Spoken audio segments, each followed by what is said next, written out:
पहले जब हम 7th 8th या 9th 10th क्लास में होते हैं तो हमें सबसे पहले पढ़ाया जाता है मैटर। अब जो हमारा मैटर होता है उसको फिर डिवाइड किया जाता है दो पार्ट्स में। मैटर दो होंगे, एक तो मिक्सचर में हो जाएंगे और एक प्योर सब्सटेंस में चेंज हो जाएंगे। अब ये जो मिक्सचर और प्योर सब्सटेंस है उसके ऊपर क्या है, मैटर।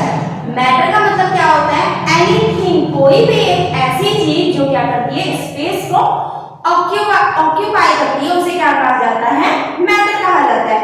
जैसे कि ये एक मार्कर है, मैंने अगर लेट सपोज इसको यहाँ पे ऐसे करके अटैच कर दिया तो इसने इतने स्पेस को क्या कर लिया, ऑक्यूपाई कर लिया।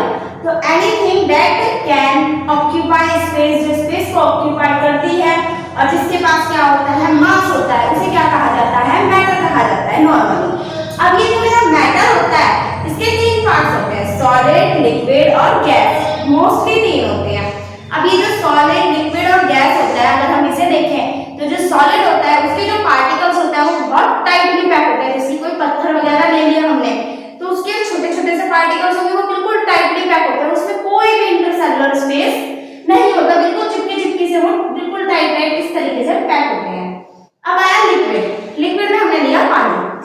जो पानी है हमारा, उसके जो पार्टिकल्स हैं वो क्या होते हैं, लूजली पैक होते हैं थोड़े, इसलिए वो इजीली फ्लो भी हो जाता है। अब आया हमारा गैस। जो गैस के पार्टिकल्स होते हैं वो क्या होते हैं, बहुत लूजली पैक होते हैं, इसलिए वो बहुत स्पीड में क्या होते हैं, फ्लो होते हैं। और जो हमारे लिक्विड होते हैं इसके बीच में इंटरसेलुलर स्पेस क्या होता है, बिल्कुल नहीं होता सॉलिड में, इसमें थोड़ा होता है और उनके बीच में बहुत ज्यादा हमें इंटरसेलुलर स्पेस देखने को मिलता है। अब हमें पता चल गया पार्टिकल पार्टिकल पार्टिकल। अब ये पार्टिकल क्या है, पूरी केमिस्ट्री बनने से पहले मैटर कहा। मैटर में पता चला कि कोई भी ऐसी चीज जिसके पास मास और स्पेस को ऑक्यूपाई करती है उसे मैटर कहते हैं। अब मैटर का भी हमें टाइप पता चला कि मैटर भी 3 टाइप्स के होते हैं, सॉलिड, लिक्विड, गैस।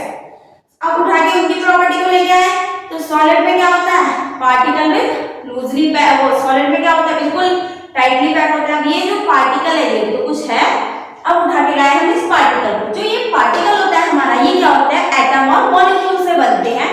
कोई भी अगर पार्टिकल बना है, अगर ये पैन भी बना है तो ये बहुत सारे एटम से मिलके बना है मानकर। अब जो पार्टिकल्स होते हैं उसमें क्या आएगा, हमारा एटम और मॉलिक्यूल आता है। अब ये जो एटम और मॉलिक्यूल होते हैं ये बिल्कुल प्योर सब्सटेंस होते हैं, इसमें कोई भी मिलावट नहीं होती। कोई भी अगर एक एटम है तो वो बिल्कुल प्योर सब्सटेंस होगा, प्योर सब्सटेंस है। अब जो हमारे एटम होते हैं वो सबसे ज्यादा स्मॉल यूनिट होती है, क्या होती है, smallest unit that can not be broke down by chemical. वो सबसे छोटी यूनिट है, बहुत ही ज्यादा छोटी है, हमारी नॉर्मल आई से वो दिखाई भी नहीं देगा। इससे भी ज्यादा छोटा क्या होता है, एटम होता है, और उसे हम किसी भी केमिकल रिएक्शन के द्वारा क्या कर सकते हैं, तोड़ नहीं सकते, कुछ नहीं कर सकते, ब्रेक नहीं कर सकते। अब ये जो बेचारा एटम आया, अगर मैं इसका स्ट्रक्चर देखूं माइक्रोस्कोप में तो दिखाया गया होगा, है ना। अब इस एटम को उठा के लाए, इस एटम के जो बीच में होता है वो क्या होता है, न्यूक्लियस होता है, जिसकी डिस्कवरी रदरफोर्ड ने की थी, वो हम आगे पढ़ेंगे। अब ये जो न्यूक्लियस होता है इसमें क्या होता है, प्रोटॉन और न्यूट्रॉन रहते हैं। न्यूक्लियस है, न्यूक्लियस में प्रोटॉन और न्यूट्रॉन रहते हैं। जो प्रोटॉन होते हैं वो पॉजिटिव चार्ज होते हैं और जो न्यूट्रॉन होते हैं वो न्यूट्रल होते हैं। और इस न्यूक्लियस के चारों तरफ क्या होता है, इलेक्ट्रॉन चक्कर लगा रहे होते हैं अलग अलग शेल में। मतलब कि लेट्स सपोज इस तरीके से न्यूक्लियस, इसके चारों तरफ क्या होती है, अलग अलग शेल होती है जिसमें इलेक्ट्रॉन क्या होते हैं, चक्कर लगाते रहते हैं। इलेक्ट्रॉन नेगेटिव चार्ज होते हैं, प्रोटॉन पॉजिटिव चार्ज होते हैं, न्यूट्रॉन न्यूट्रल होते हैं। अभी जर्नल कितना याद रखना है, ठीक है। अब ये बेचारी क्या होती है, शेल होती है जिसमें क्या होता है, इलेक्ट्रॉन गोल गोल चक्कर लगा रहे होते हैं। अब ये जो शेल होती है ये वो पार्ट होता है जिसमें इलेक्ट्रॉन क्या होते हैं, घूमते रहते हैं।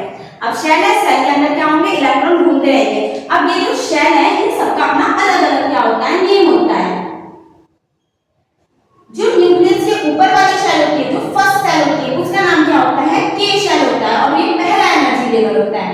न्यूक्लियस की जो इस फर्स्ट शेल के पास वाली शेल होती है इसको के शेल कहते हैं। ये वाली हमारी एल शेल है, ये एम शेल है, ये एन शेल है।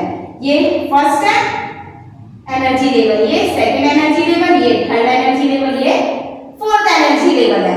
इतना हमें नॉर्मली पता चला। अब ये जो शेल है कि इलेक्ट्रॉन गोल गोल घूमते रहते हैं, ये डिस्कवरी किसने की थी, नील्स बोर नाम के साइंटिस्ट थे, उन्होंने इस डिस्कवरी के बारे में बताया था।